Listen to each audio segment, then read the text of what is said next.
Welcome to Samba Samba. Enjoy the video. You start by installing Wallpaper Engine from Steam and enabling it to run at startup so it initializes with Windows. Once done, open Windows Display Settings to confirm both monitors are detected and set which one is primary. Make sure to close competing wallpaper apps and check your GPU preference. Assign Wallpaper Engine to the high-performance GPU if you have a laptop or discrete card to avoid stutter. Now, in Wallpaper Engine, create or edit a project for multi-monitor. You will assign a specific wallpaper to each display or choose spanning and sync playback. Pick based on whether you want different scenes or a continuous background. Then, fine-tune resolution and FPS per monitor.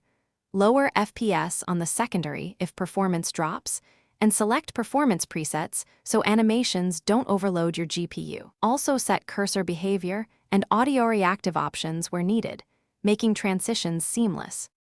Finally, save your multi-monitor project and enable startup so the wallpapers load automatically. Once saved, test full-screen apps and games to ensure the wallpaper pauses or hides properly. Adjust Steam overlay or game exclusion rules if it conflicts. If you see alignment or scaling issues, make sure each monitor's scaling and resolution match your Wallpaper Engine mapping and verify which display is primary. If problems persist,